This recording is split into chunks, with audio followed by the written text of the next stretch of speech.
What's going on, everyone? JawnTheZoz here. This is an exciting day because I get to finally kick off this series. Figured today we kind of just focus on a general VOD review. We kind of take a look and see where I make a lot of my common mistakes, and we can kind of just evaluate the gameplay, see where I'm sitting, and kind of figure out what it is I need to work on the most. What's funny is when I was reviewing the footage for this, I was thinking that I was gonna have to like pull clips from like a bunch of different videos and all that stuff to really get an idea. But it turns out that I kind of got lucky, I guess, and I had a piece of footage from one round that kind of highlighted a lot of the typical common problems that I make. So today we're gonna just be reviewing one particular VOD. I'm gonna make sure to chop it up to try to keep the video, you know, within a reasonable time frame. However, if you guys would like me to post a full VOD uncut in a separate video, why don't you guys let me know down in the comments, and if you think that's something that I should do, then I'll go ahead and do that. I'll upload the video shortly after I upload this one. Maybe we'll make that a thing in the series where if we do some sort of VOD review where I chop everything up, you know, I'll just always post the full uncut VOD afterwards. Before we get into the video though, I kind of want to like follow up and kind of make an addendum on some things that I didn't mention in the first introductory video of the series. First and foremost, if you didn't watch that first video, I'll provide a link up here as well as down below in the description. You can go ahead and check that out. For those who don't know, I'm going to be attempting to achieve a 100 kill game. I don't know how long it's going to take, and I kind of didn't mention some of the conditions that may change unexpectedly during the course of the series. I was trying to think of what it is I was going to do if, let's say, I reached a 100 kill game like fairly short in the series. Let's say like 3 weeks down the line I get 100 kills. What do I do after that? Well, if we happen to get a 100 kill game pretty short into the series, then I was thinking I would just raise the bar. So maybe let's say we go from 100 kills to like 150. I think that would, you know, extend the series quite a bit. But also I was thinking, like, if I was still doing this challenge going into Battlefield 2042, let's say the increased player count makes it a lot easier to achieve 100 kill games. In that case too, I'm probably gonna end up raising the bar as well. Secondly, I kind of want to comment on the fact that I only have about 1,000 hours total in Battlefield, like across all games. Considering that I've been playing Battlefield since 2016, that's really not a lot of playtime, you know? So I kind of just need to keep my expectations low as far as where my skill level should be at. I really shouldn't be expecting to play at a skill level compared to people who've been playing, you know, tens of thousands of hours of Battlefield over the course of years. It's kind of like something that is a little bit unrealistic to put on myself, but I still feel like if I really put my mind to it, I can probably get up to speed, but maybe not on that same level. I guess in short, all I'm really saying is that I don't want to be too hard on myself about this whole thing. Another thing I'd like to mention too is that in this particular video, we're going to be reviewing some Battlefield 5 footage, and I decided going up until the release of Battlefield 2042 that I was probably going to be focusing almost exclusively on Battlefield 5. This is mainly because I've set a goal for myself to try to repair my stats as they currently are. I think there's a chance that if I play the game enough, and if I continue to play the way I currently am, that I might be able to get my stats up to about a 2 KD and maybe a 1 KPM. The 1 KPM bar is pretty close right now. Like realistically, I'm sure if I just played a few more rounds, getting like maybe like 30 or 40 kills a round, I'm pretty sure that I can get that up to 1 KPM. It's the 2 KD one that I'm probably really trying to focus on, but for the most part, I'm just going to play normally. I'm not going to sit there with a sniper in the back, like I said in the previous video, just trying to farm up my KD. It's not really how I want to go about it. And even if I don't really reach that goal, I don't particularly care all that much. It's just something that I want to shoot for to try to motivate me to keep playing the game. Because let's be honest, this game's pretty frustrating to play right now. And lastly, I kind of just wanted to point out that like I'm not coming from a place of authority with the series or anything like that. I want it to be educational for you guys, but at the same time, I'm not really giving information as a matter of fact necessarily. A lot of this is very anecdotal, so like you're kind of taking my experience and using it as a learning tool. Some things that I might say might not necessarily be good advice for you or other players. Hell, I might even end up telling you some straight up bad advice, you know? Like I'm not the most experienced player when it comes to playing FPS games, so the chance that I'm going to be giving out information that isn't helpful to players is very likely. With that said, I'm very open to feedback and suggestions. As a matter of fact, when anyone who's watching this video, if you see something in the video that I don't see, I encourage you to let me know in the comments down below. I'm willing to have a discussion about this sort of stuff to make sure that I'm getting my information straight where I can, but I know that there are plenty of other experienced players out there that just know better than I do. So for those who are out there and you want to give some helpful advice, you know, I thank you. I thank you ahead of time, and actually encourage that you guys go ahead and just feel free to leave your comments. Regardless, I'm personally looking forward to making this series moving forward, and hopefully it helps me in achieving my goal of reaching a 100 kill game down the road. All right, now that we got all that out of the way, why don't we just go ahead and get right into this? Okay, to set the stage here, this is a round of Devastation on Conquest, and I went 38 and 16 by the end of it. For me, that's like an average round that I've been getting lately. You know, I've been averaging around 2 KD with a lot of games, somewhere in the vicinity of 30 kills, you know, and half of that amount of kills and deaths. So it just seems to be like what my games have been looking like recently. So I felt like this was a pretty good candidate. Why don't we go ahead and just take a look how this round starts out. So as far as my loadout is concerned right now, I'm using the Sturmgewehr 1.5. It is a fairly good weapon to use in this game. It's a good all-arounder, fairly accurate if you can control it pretty well. And on a map like Devastation, it's a very, very good gun to use. I'm typically the type that doesn't necessarily just pick weapons because it's the best for a map, but sometimes if you're trying to maximize your kill count, it may be best to take that into consideration. And considering that's what I'm going to be doing, I'm probably going to have to do that moving forward. I do also want to mention that I'm playing with my buddy JawnTheZoz. He's a very good Battlefield player. You can go ahead and check him out on Twitch if you guys ever get the chance. I do want to note that even though you don't hear any comms or anything like that, typically when I play with him, I'm not in a Discord or on comms with him. It's actually pretty rare that I'm playing with comms. I really did just like jump into his match just to kind of play the game, you know? I like to play with my friends every now and then, but I don't really care for communication or anything like that. Okay, so I want to start with this situation here. I looked right on the mini map and I saw that there are enemy players already on the point, and I kind of expected going through this door that I'd probably see somebody. So why don't we take a look and see how this situation played out.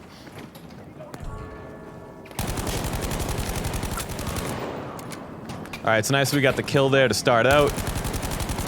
Aim was a little off, but I managed to get that kill. Not a bad play.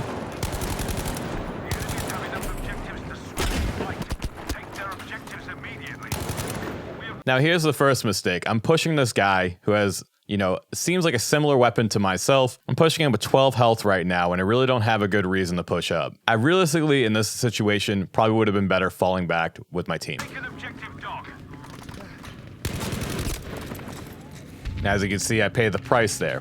So as far as like the lesson learned from this particular situation, it would have been better for me to just acknowledge the fact that I was low health, probably not try to aggro push the guy, and then just like fall back, get some health, and then try to reposition and get a better position on the situation.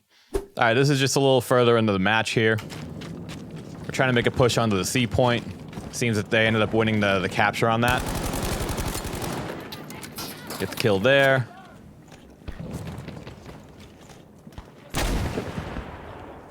At this point, I'm trying to just put pressure on them so I can try to push up.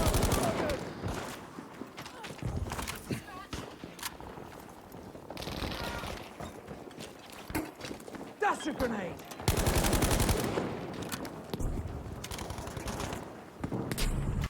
Now here I'm just hearing footsteps everywhere. I have no idea who's going to try to push around that corner, but I should have had the hint anyway because a lot of people like to push out of that point and around the corner, especially if they have shotguns.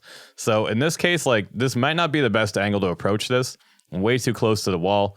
I might have been better suited in this instance, maybe falling back a little bit. And as you can see, I just did a really poor job of clearing the corner there. I mean, in this instance, just look at where my crosshair is placed. Like, I'm pointing at a wall. I don't know if, I think in this instance, I might have been expecting to try to pre-aim someone coming around the corner because it's very common to see. But in this instance, I probably would have been better served keeping my crosshair off of the wall, pointing towards this direction. I would have had minimal aiming to have to do to try to take this target out. Especially considering right over here, this wall, like, the head glitches are insane, first off. You can head glitch people really easily. On top of that, like, anyone could just approach this angle from below here because it's a hill. So, you know, you have almost no idea that people are coming until they're around this corner. So in this instance, I would have been better served like with better crosshair positioning, you know, and not ego peeking, expecting to like, you know, take out someone who essentially isn't even there to begin with, and ended up paying the price. And this guy gets the easy kill on me because I have to spend all that time trying to aim on him. Okay, this is a situation that I want to point out that happens to me a lot that I really want to like start working on a lot. I have this problem in the game where I try to just spawn on squad mates no matter what. And because they added a mechanic in Battlefield 5 where if you try to spawn on someone and you're in the middle of spawning on them, you'll see the camera swoop down and, you know, you start spawning on the player. if that teammate gets shot at any point while you're doing that, you get sent back to the spawn screen and you start wasting a lot of time. Now, if I'm going to be attempting to achieve a 100 kill game, I can't have these moments where I'm just wasting time. Like, these moments will add up the more it happens. So realistically, I may have been better served in this situation, just like observing how things were going with that player before I even spawned in on them. And just seeing that, like, in this instance, they were like in the smoke, you know, like, they were just getting shot at from everywhere. Like, I know that the enemy team's pushing up at them from there. Like, it was just a bad place to spawn. And I ended up wasting a lot of time trying to spawn in on my teammates. Now, this is shortly after I spawn in. You know, I noticed that the E point's taken, and I wanted to see if I could try to make a push to try to help and maybe start getting a capture going on it. Maybe get some teammates to spawn in and help me with that. I did notice that we do have a tank pushing up with us, so I figured it's probably a good idea to try to maybe get on the point.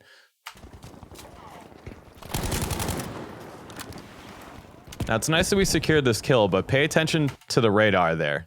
We've got 2 dead teammates, and we got the tank falling back now. I should have realistically noticed that on the radar.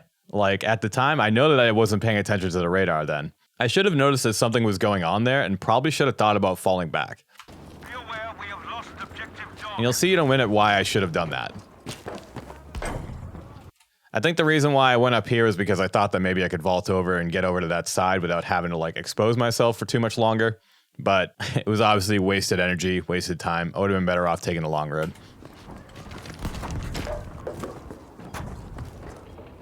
Attention, the enemy now controls. At this point, I had already heard that there was a tank coming, or a vehicle of some sort coming up over the hill, and then we got this player over here running up towards me. Even though I secured the kill, the tank knows I'm there. You know, he's already shooting at me. At this point, like, it was just a bad play to even push up. You know, when I heard that vehicle, like, I probably should have been better off just, like, going back with the rest of the team instead of trying to challenge this tank. As you can see, I'm getting greedy. Don't even throw the dynamite. Like, it just ends in disaster. I guess overall, the lesson learned there is that when I get audio cues and I know things are going on based on what the minimap tells me, I need to be a little more reactive to it. So in that instance, if I had just been paying better attention and reacted properly, I might have survived that and possibly would have been in a better position to try to actually do something useful against that tank. Okay, so this next part is something that I catch myself doing way too much. And as we just go ahead and watch the VOD, just pay attention to the radar, or even just in general my teammates. You see, I noticed that they're all starting to go that way, and I decided to go the opposite way. Now, the reason why this is a problem is because in Battlefield, you typically get put at a better advantage if you move with your team. Now, granted, I have the philosophy where I just know I can't trust every single blueberry that's on the screen. However, just by being around your teammates, you increase 2 likelihood situations. For one, like, you're more likely to get revived. On top of that, you can kind of get a better gauge of what's going on if you let them be the first one in. Now, I know that sounds dirty, but if you allow your teammates to go in first, like, you can get an idea as to how much opposition you're going to face before you start rounding a corner.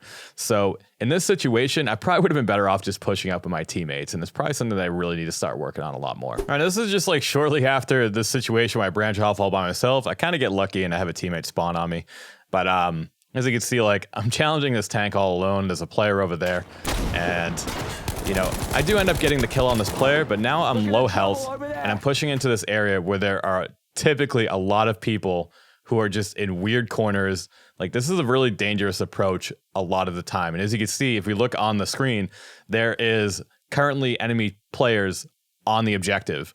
And I should be very cautious checking all the common angles, which honestly, I'm not even really doing here.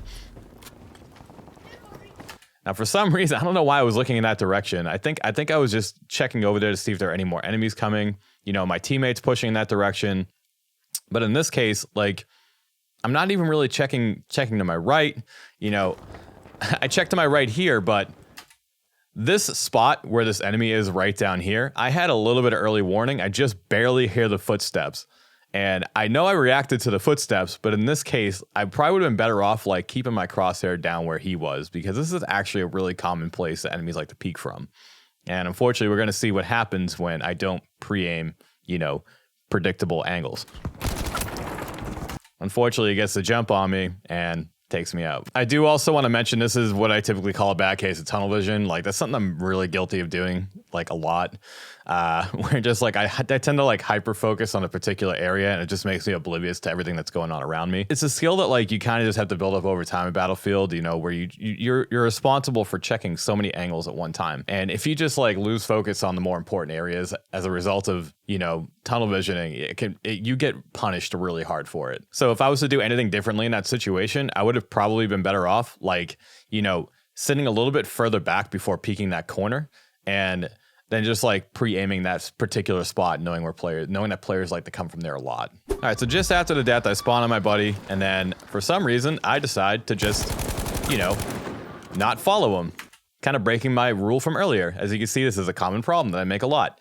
And I decided to go chase the kills on the objective, considering that's where I just got killed. Well, let's see how this ends up turning out for me.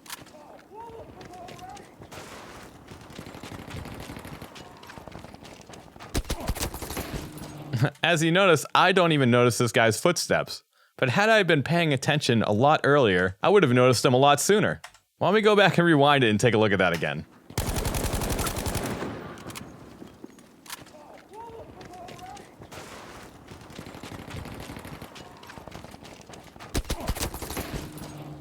I'll slow down the footage a little more so you can see it.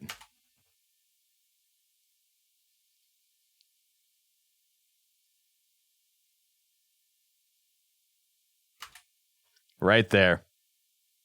Right over there in the corner. I had plenty of time to notice this in my peripherals, and had I noticed it, I could have gotten the jump on him. However, I didn't. So this is what happens when you tunnel vision. A lot of people like to flank up and around through those windows to try to get players that are on this side of the objective pretty often. And had I maybe just been a little more extra diligent and like checked that angle before I even pushed up, I probably might have been in a better position to take this guy out, despite him being level 500 and probably a lot better at the game than me. It's just positionally, I had an advantage over him. He was out in the open. I could have taken him out. All right, so this next situation is a pretty common problem that I run into a lot. This is the result of not even just ego pushing, but just bad angle clearing, especially when going through doors. Now, we're gonna see how this situation plays out. I see that my teammates are getting shot at from over there, and I decide to turn around and try to secure a kill on this guy. Realistically, in this situation, instead of trying to get the kill with the gun, I probably would have been better off just like breaking out the plethora of explosives that I had equipped on me and just throwing more explosives. As you can see, I start doing that. But instead, I decide to just push through the door. Now, it's pretty obvious why this was a bad play. This was straight up greed chasing. I'm like ego pushing through a door, expecting there to be just one player that I could just get a cleanup kill on. I think I even at that point acknowledged that I get that hit marker and decide I'm just going to push in and secure the kill. But as you can see, there were two other players just waiting there for me. As a matter of fact, 3 players. Count them. 1, 2, 3. All just waiting at that door, waiting for someone to come through. I guess the lesson learned from that is if you see players over there and you're in a situation where you can do damage without even having to like push through a door, take advantage of your equipment. Okay, so with this situation here, we're pushing through this particular spot, which can be pretty difficult to push through sometimes because you got so many different angles that someone could peek you through. And you know, you really do have to like check a lot of angles coming through this angle. I mean, this ended up, I can't necessarily put my finger on whether or not this was because of an audio glitch or it was just me not being attentive. All I know is that I just didn't have enough information to know for sure that this player was here. But for sure, the enemy player had plenty of information to know that we were here. So this is one of those situations where you kind of have to approach a little more cautiously. In this case, like literally no footstep audio. I tried to go back and see if I could hear footstep audio, and we can maybe go back and take a look right now. I'm just gonna jack the volume up all the way and see if we can maybe hear footsteps a little easier. Now I do hear gunshots, and if I had looked on the radar, I would have known that those gunshots weren't from a teammate. I mean, I do see that tank on the objective over there, but you know, I think this is one of those situations where if I had just heard that gunshot, I probably could have been in a better position to react. As you can see, like my crosshair is pointing at the door and I just straight up didn't react. At the same time, though, I had no footstep audio. Like, even when I turn it up, I don't hear a lick of footstep audio whatsoever. But the main lesson from this here is that, like, knowing that, like, people can just peek really easily in this particular spot of the map, I need to be extra vigilant pushing through here and just ready to shoot on people. Even though I had the crosshair positioning fairly decent, my reaction time was awful because I straight up just wasn't expecting him to come around the corner. I'll give myself a little bit of credit here. Like, if I had maybe heard footsteps, I probably would have at least ADS to be ready for it. But in this instance, like, I just was not being careful. And to be honest with you, you'll see in just a second that my buddy Hot Sauce here kind of gets owned by him as well, which is very unfortunate. I mean, the guy walked all the way over there and he didn't get a single bit of footstep audio, you know? Comes back around, same guy kills him, you know, it's just... what can you do at that point? I guess what I'm trying to say here is, like, there's some instances where you don't want to be too hard on yourself because there are some things that end up working against you, especially in this game. But, you know, at the same time, there were options for how I could have played this in particular, you know, just being a little more cognizant of the fact that that push can be a little difficult sometimes and just being a little more careful. I may have been in a better position to try to take him out. I do want to mention this push here. This is a pretty common push that a lot of people are going to make. This objective, especially if they have all those fortifications up, can be really dangerous to push because right on the other side of this objective is a wall that just players can head glitch you from, and it can be really difficult to try to challenge people from down here. As a matter of fact, there are numerous times where I've literally just thrown explosives down there and just farmed up kills. So, like, in this case, the fact that our teammates are trying to push up from this direction can be a little bit dangerous. So I should be vigilant to begin with. As you can see, he's already sitting there waiting with the head glitch, and to try and explain what happened there, for the longest time, I've been using my mouse binds for my equipment, and I recently decided to swap over to using the keyboard itself, so pressing 3 and 4 to switch. And, like, I think in that instance, I had attempted to swap to the bazooka. I was going to try to destroy that cover so that way his head glitch would be, well, hopefully I could get some hit markers on him to try to deter him away from that piece of cover, so that way we can kind of get a little bit of a pre-fire on him and stuff. But, you know, in that case, I ended up swapping to my dynamite instead, and as you can see, I left click, and oh shit, this isn't my bazooka. To be fair, though, I could have played this better. I think what ended up happening here is because I saw that I swapped to dynamite, I was trying to walk up so I can throw the dynamite. Because in that instance, like, considering I was trying to go for the bazooka, like, at that point I was just committing. But there was still no excuse for me to push up like that. Knowing that that guy wasn't dead and that he still, like, had, like, a nasty head glitch, the fact that I saw my dynamite come out, I should have just peeked back around the corner. But instead, what I ended up doing was going through the door, overcommitting, and getting myself killed. On a head glitch, no less. So, you know, I guess a lesson learned from that is in situations where things happen that are unintended, just fall back and reset. Okay, this situation here is something that, like, is just straight up, not even just like a bad play. It's also just poor awareness. I mean, look right now. What is the first thing that you notice here? This game, first of all, tells you when you're spotted. I mean, if you look over here on my minimap right now, it says that right now I'm spotted by a spotting flare.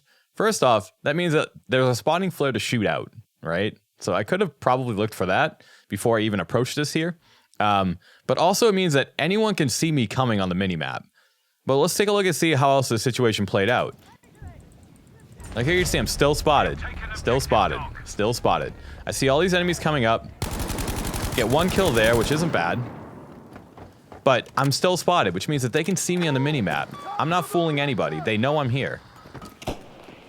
And here they are in the smoke, pushing through, and there's like 6 guys there. So for one, they had an early warning knowing that I could be coming. They hear footsteps, so they know it's an enemy. But on top of that, I'm pushing into smoke, and I have no idea exactly how many enemies are there. I have nothing on my minimap telling me. All I saw was that there was potentially 2 guys there earlier in the footage. In short, it was just a dumb peek. I'm jumping into the smoke. I have no idea where enemies are. I can't see anything. Like, it's, in general, like, I probably would have been better off just sitting back where I was. You know, just hanging out in the back. Because they could basically just push in and I could just farm up anyone that comes through. Unless the person that's coming through the smoke is really good at pre-aiming predictable angles. Like, generally, anyone that pushes through smoke is at a disadvantage from the person who's, like, holding an angle, waiting for people to come through the smoke. Now that I think of it, I had all those explosives on me. I could have just shot a bazooka, could have threw some dynamite, or a number of other things I could have done.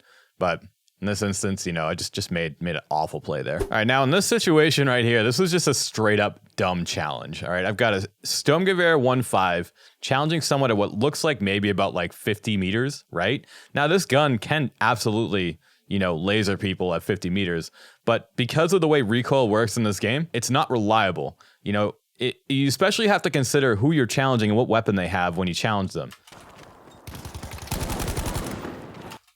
Like right off of the bat, if you look at what he was firing there in that particular instance, like I could tell he was shooting a semi-auto weapon. So me being way out in the open like I am right here and him having a head glitch and having a semi-auto weapon puts him at an advantage over me. Let's see how this situation plays out.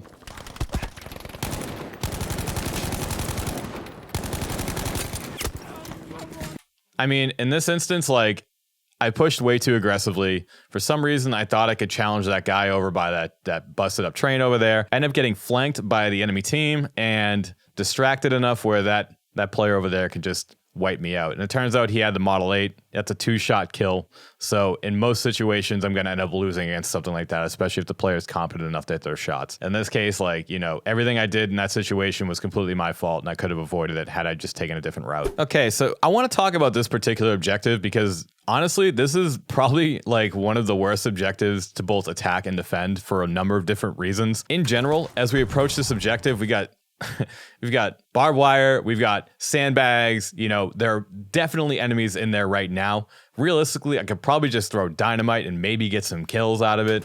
But as you can see, you know, I have no dynamite. You know, I have like no, I think I only have bazooka shots.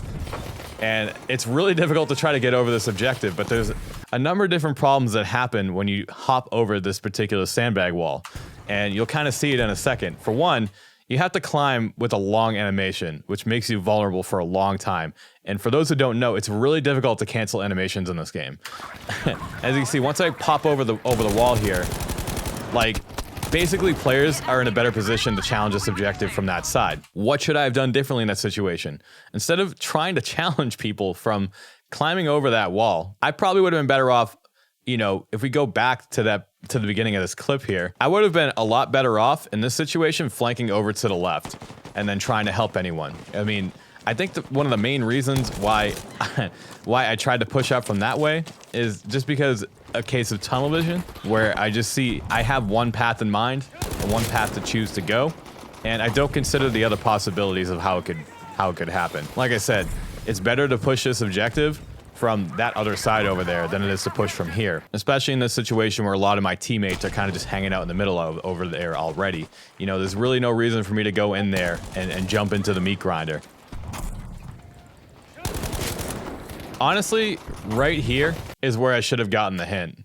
You know, you see those bullets going by? Like, that should have tipped me off. And if I looked at the radar, I would have seen that, like, I had a dead teammate over there to my left.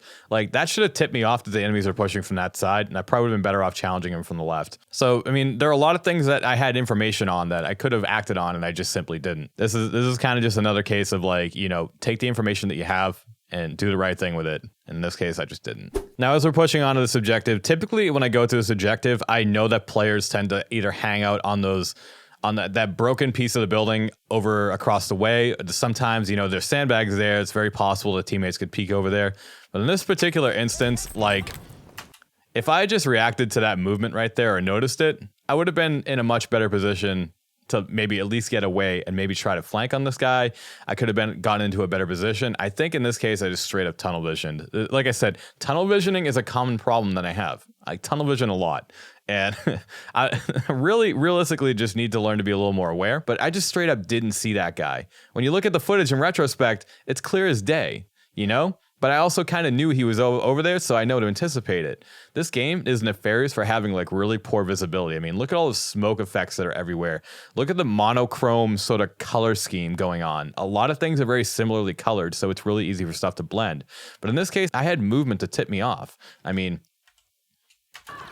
right here, I don't see anything, obviously. We move up to I hear that he got killed by someone, right?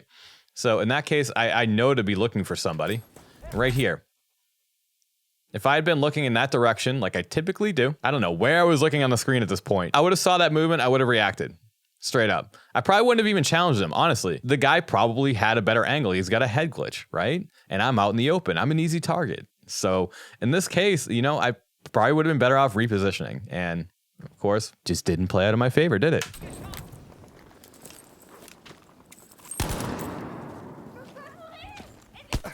I had all that time.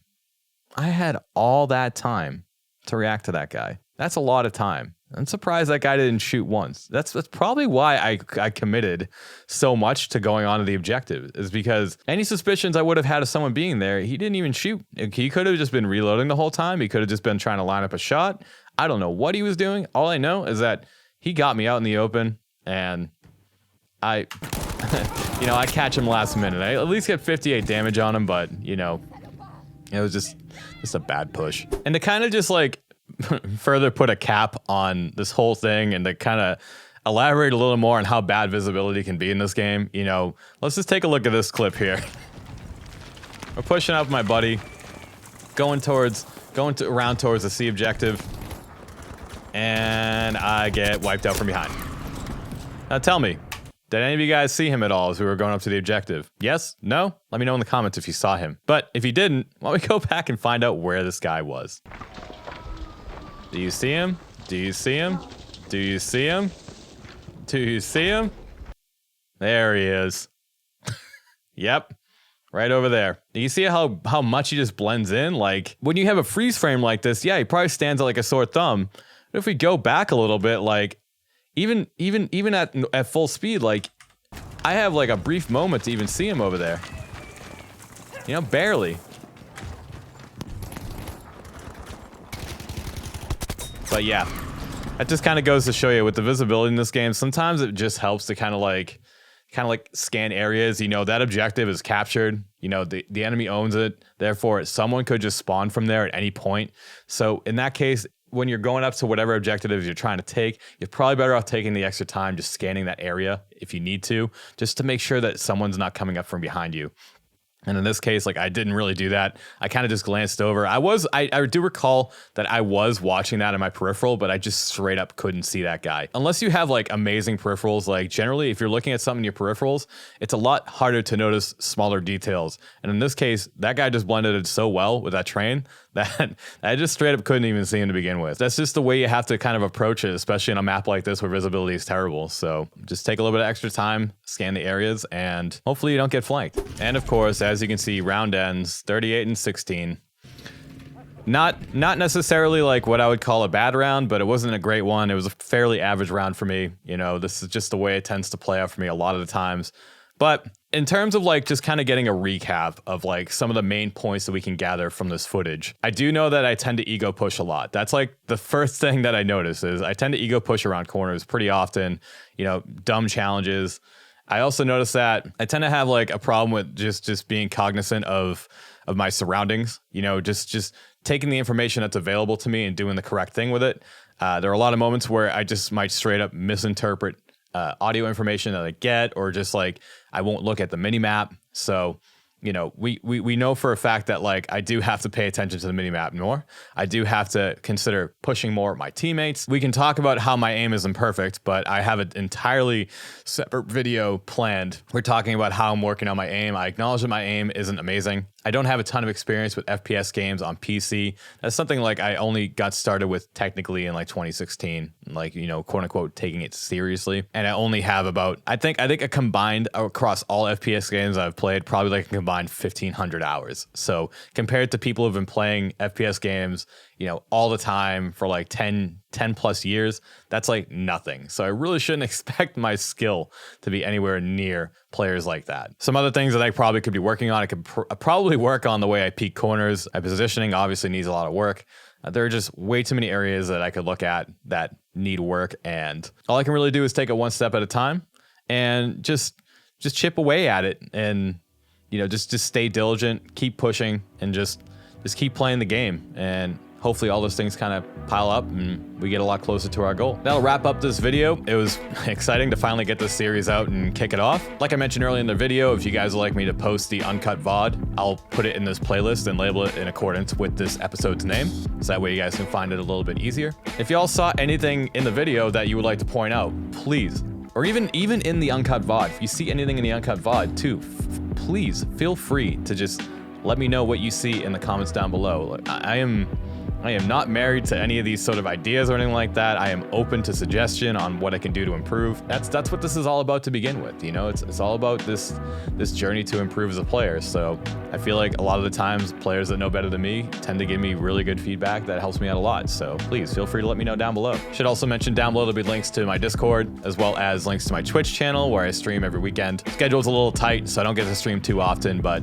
if you want to watch my progress as I work on a lot of these things, I will be playing a lot more Battlefield on stream, so you can count on me playing that whenever you catch me live. Other links to social media channels down there as well. I'm typically pretty active on Twitter, so why don't you go ahead and just follow me over there. And of course, if you found this video helpful, please be sure to like, share, and subscribe. And if you want to be notified whenever I upload to the channel, be sure to hit the bell icon for notifications. I'm looking to put out one of these videos at least once every couple of weeks, you know, 2 or 3 weeks at a time. They do take a little bit of time to make, so you know, don't expect them to come out like weekly, that's for sure. I just don't have the time to be able to release them at that kind of schedule. But I will be able to put out some other types of content as well on this channel. So, you know, I don't want it to be just the VOD review channel straight up, you know. So we're gonna mix it up a little bit here on the channel as well. I appreciate y'all taking the time to watch this video. Thank you very much, and y'all have a pleasant day.